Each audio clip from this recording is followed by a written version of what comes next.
Welcome back everyone, it's Vaz again with another video from World of Warships Legends. Today we are in the American Tier 7 Global XP Premium Battleship Alabama. Now we are on the Atlantic map and we are just taking a cue from our cruiser friend that spawned with us there, and he is going to the north, so we are going to follow him to the north. Now I chose this game because it does end up in a close game at the end, and it was a pretty exciting ending, so stay tuned for that. Now here we have our shipping forecast. As previously mentioned, we are on the Atlantic map in a game of domination. Now on our team we have a Kagero, a Z-23, Kutuzov, Alaska, Vladivostok, Richie Liu, myself in the Alabama, an Iowa, and a Yamato. And on the enemy team we have a Kagero, a Gearing, and a Toggle, a Hipper, a Key, an Odin, a John Bart, and a Massachusetts in the division, and a Yamato. Now, seeing that we have a couple of legendaries, this is obviously a tier 7 legendary match. We took an opening shot on that Key there, but he slowed up and turned in, very smart on his part, and we got nothing on him. And we sort of recognized that, so we turn in just the same.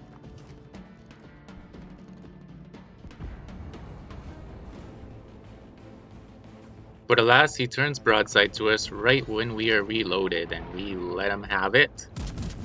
That shot looks great. We put our spotter plane in the air there because we know that we're going to get some solid damage, and we get a great hit of 24,000 on him. But it looked like the John Bart or Massachusetts got a great shot onto us as well. But that's okay, you gotta take a little to give a little, right? We seem to be getting focused by most of the battleships on their team there. The group behind the island has taken quite a few shots at us, so we're just trying to slow down and get ourselves better angled against their incoming fire. We just noticed Yamato off in the distance there. We're wondering if he was taking a shot at us or not. It doesn't look like he's even moved since he spawned, so we take a shot at him for good measure. And look at that, our sixth sense has saved us again. By slowing down, we have avoided the gearing torps. That son of a bitch probably launched those things as soon as he spawned, way back beside that damn Yamato. And we noticed that B cap has been taken by the enemy team, so we assume that's where the gearing is right now.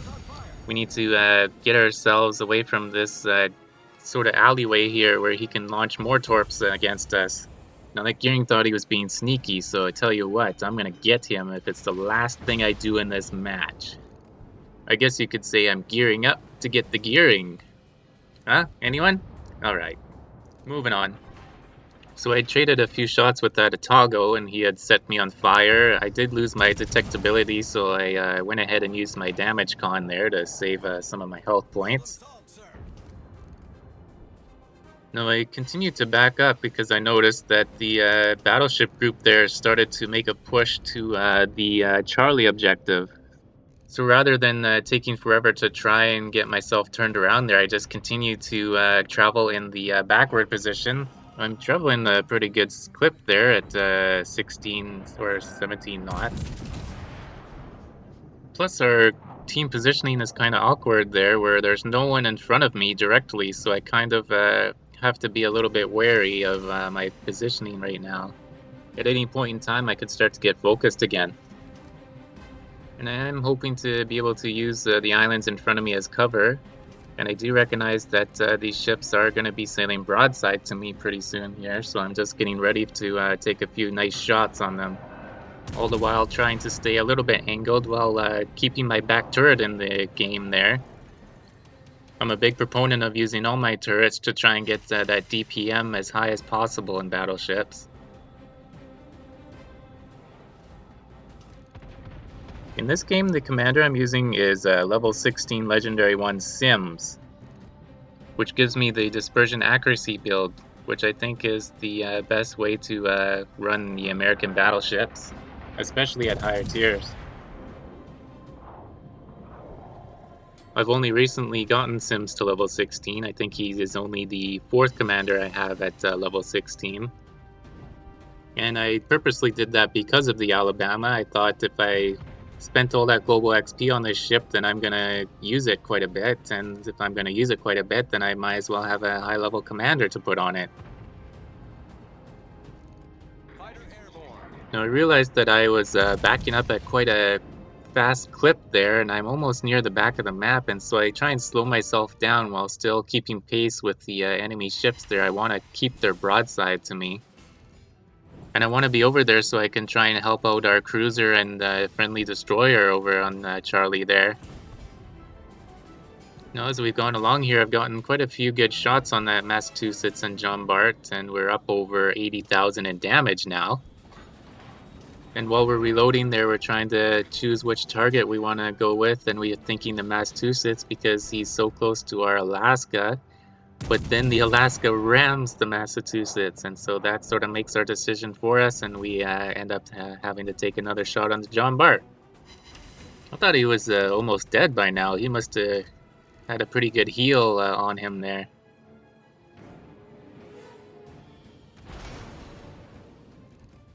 And we were so focused on getting our shots away there, we didn't realize now we're already at the edge of the map, and so we change gears there and start going forward. And we lose sight of that John Bart just for a split second there behind that strange looking island. We'll skip the analogy on that one, I think. But we get a nice shot away once we see him again, and that nets us our first kill of the game.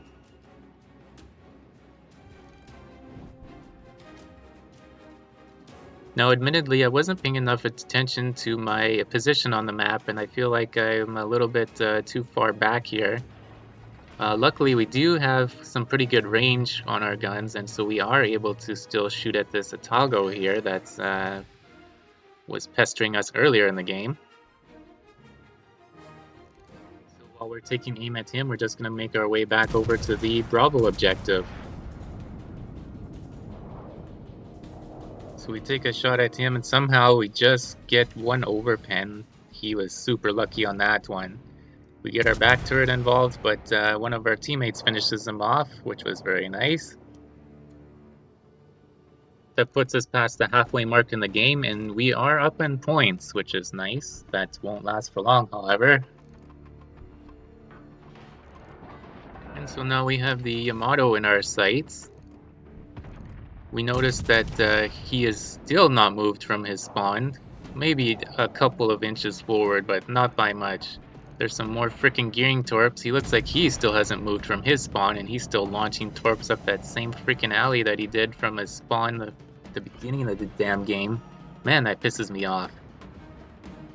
So what we do is we still continue to move forward, but we want to avoid that alley there where we think the gearing is. We think he's still in Bravo cap. And we're looking at the Yamato, he is looking somewhere else, and so we're able to get all three of our turrets pointed in his direction. He looks like he's getting focused by our team right now, so we're all working together to try and get rid of him. But we are still getting spotted from time to time here, so we are being cautious and keeping ourselves angled from time to time.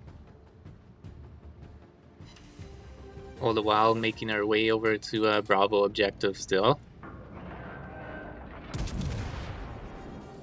Looks like we might get one last shot on him there, but no, he burns out.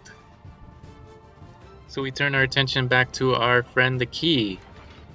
Should have waited a couple of seconds longer there. We wouldn't have wasted a shot on the Yamato, but that's okay. It happens. The Key still hasn't learned his lesson. He is sailing broadside to us. Once again, just like at the start of the match. He is quite far away there, so we are being tested with our range here. And I think this was the first time that I've seen a Key in a match. I believe this was recorded on New Year's Eve. So I don't imagine I had seen many before this. And there, finally, the gearing shows up, that son of a gun. And so we change our focus towards the gearing. We do want to get rid of him as quickly as possible. That would help solidify a win for us.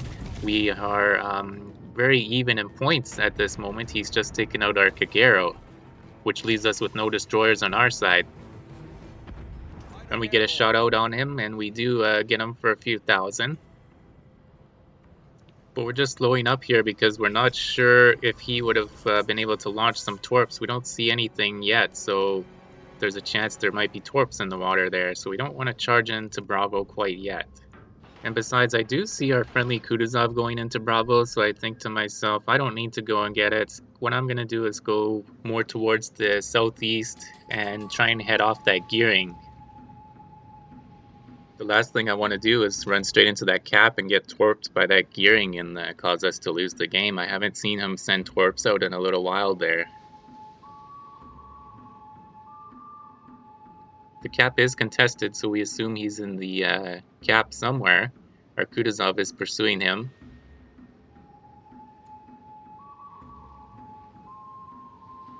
And we see that the key has popped out again, and so we take a shot at him. He still hasn't learned his lesson. I can't believe I'm saying that again. He's sailing broadside to us. He's in reverse, so we have to measure our shot carefully. And that's the end of his game, giving us our second sinking. Now at the same time, the gearing has taken out our Kutuzov with his torps, just like I thought he might launch his torps. So now I'm going with this Iowa towards the gearing. One of our friendly ships is capturing Bravo right now as we speak.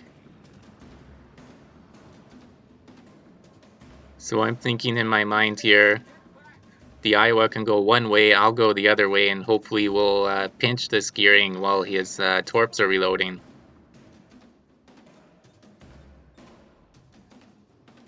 I'm continuously spotted by him, so I pinpoint where I think he might be.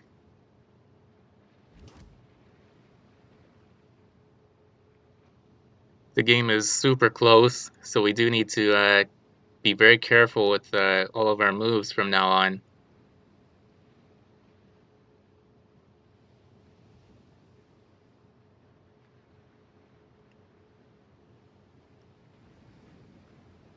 Now their Hipper is still alive. He looks to be guarding Alpha Cap.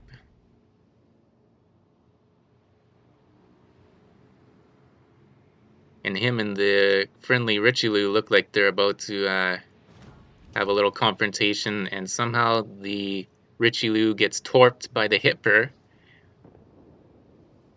And that puts us way down in points now.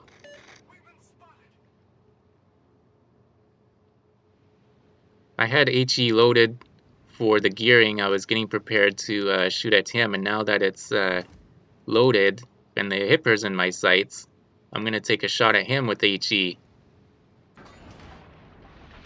Now I can go right into Bravo Cap because I'm using the islands as cover, so if the gearing does try to use torps against me, I can use the islands to my advantage.